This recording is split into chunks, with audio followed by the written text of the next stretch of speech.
Here's how I heard about the known world. Way back in the early 2000s, my husband and I were having dinner with another couple, and we'd had dinner with them a couple of times before, and I came to understand that the husband was an avid reader. We would have this conversation about books we were reading, and we happened to be reading Any Human Heart by William Boyd at the same time. And he was amazed that anyone had heard of Any Human Heart, and it was fun to talk to him about what a great book we thought it was. And so we kind of bonded over that conversation about Any Human Heart. And then he said to me, I just read one of the most profound and amazing books I've ever read in my whole life, and it's called The Known World by Edward P. Jones. Have you heard of it? And I said, no, I hadn't heard of it. And I said, so what's it about? And he said, it's about black slave owners. And I said, oh. And he said, you really should read it. And so it's been in the back of my mind since like 2002 or 2003. I think it was published in 2003, that I should read this book. And I eventually acquired a copy of the book, and it has been sitting on my shelves since that time. And I always kept thinking, I should read The Known World. I know it's going to be good. He said it was one of the best books of his life. And something was holding me back. I don't know if I just was rebelling against the idea of reading a book about black slave owners. I don't know why, but this year, being influenced by BookTube and seeing everyone with their Black History Month TBRs, I decided I'd go ahead and read it. And I mentioned that I was going to read it, and Sean, the book maniac, said, hey, we're doing a group read. Why don't you join us? And I was thrilled, of course, to be invited to be a part of that big group buddy read. And so I finally read it. And I'm so glad, because it truly is one of the best and most profound books I've ever read in my life. I watched Sean's review of The Known World yesterday, and he said so many things that I agreed with about how powerful the story is, the narrative, how Edward P. Jones plays with time. And that's one of my favorite aspects of the book, is how he plays with time. He is able to expand and contract time in just a sentence or two. And truly, the narrator is omniscient. He is ultra omniscient. I'd say he's mega omniscient. He can see the past and the future of the characters. He can get inside the head of all the characters.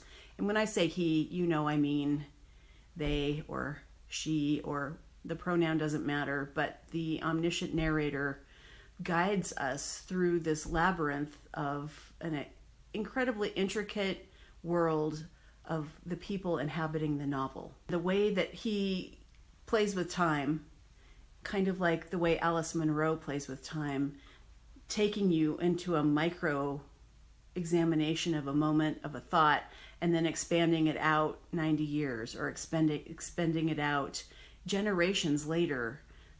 The nexus of that moment and how it expands and grows, influences the family and society later on, is one of the most powerful parts of the craft of this novel. The basic plot of The Known World is that we are looking at a 31-year-old slave owner named Henry Townsend, and he dies at the beginning of the novel.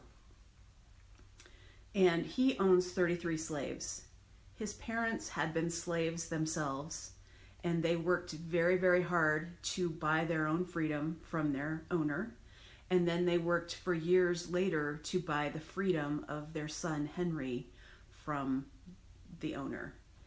While they were waiting to earn enough money to buy Henry, he became very close to the master. He wanted to serve the master, to learn, to please, to wait for him in all circumstances. And he also became a shoemaker, and he was renowned for his shoemaking abilities. And this pleased the master, and the master became very, very became very close to Henry and thinking of him almost as his own son.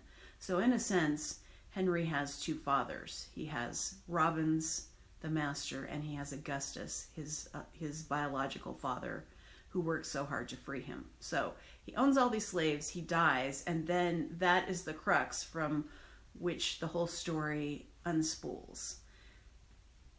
But while we're watching the forward progression of the plot, we are also looking back at all of the relationships and how the slaves were acquired and how they came together in little families as slaves.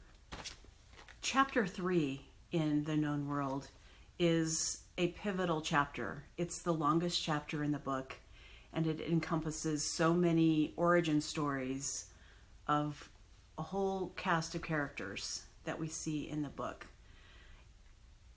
I think if you read chapter 3, that's the place where you decide, do you want to go on and see what happens to these people in the world of this novel? Or do you want to turn back and close the pages and just stop at that point? Here's just a few little examples, and I'm not giving away spoilers, but there are 2 little boy slaves who live on this plantation owned by Henry, and they are having nightmares. But they're having the same nightmare, and they are sharing nightmares. So there's kind of an otherworldly, no pun intended for the known world, aspect to the novel. I wouldn't call it magical realism, but there is a mystery.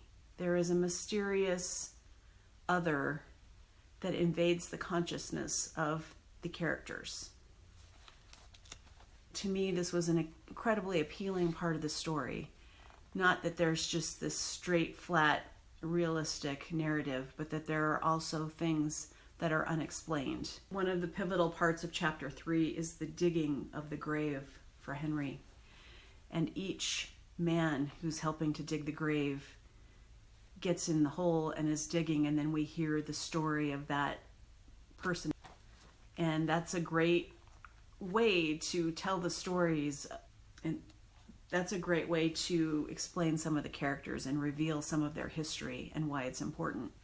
Jones trusts the reader. That's one of the things I took away from this book, is that he trusts the reader to not have everything fully explained and to just go along and let things unfold throughout the chronology of the story. Finally, I just like to read a little bit, give you a little taste of the language and the craft of the writing. And then it's up to you to decide whether or not you want to bring this book into your life. But I highly encourage you. I think it's well worth your time. I think this book should be added to the curriculum of any American literature course, not just an African American literature course, but it truly embodies American history, all of the shame that goes with slavery. About 9, he fell asleep and woke not long after. His wife and Fern were discussing a Thomas Gray poem. He thought he knew the one they were talking about, but as he formed some words to join the conversation, Death stepped into the room and came to him. Henry walked up the steps and into the tiniest of houses, knowing with each step that he did not own it, that he was only renting. He was ever so disappointed. He heard footsteps behind him, and Death told him it was Caldonia, coming to register her own disappointment. Whoever was renting the house to him had promised 1,000 rooms, but as he traveled through the house, he found less than 4 rooms, and all the rooms were identical, and his head touched their ceilings. This will not do, Henry kept saying to himself, and he turned to share that thought with his wife, to say, wife, look what they have done. And God told him right then, not a wife, Henry, but a widow. I will leave this here and hope that I have convinced you that this is a book worth your time and your attention.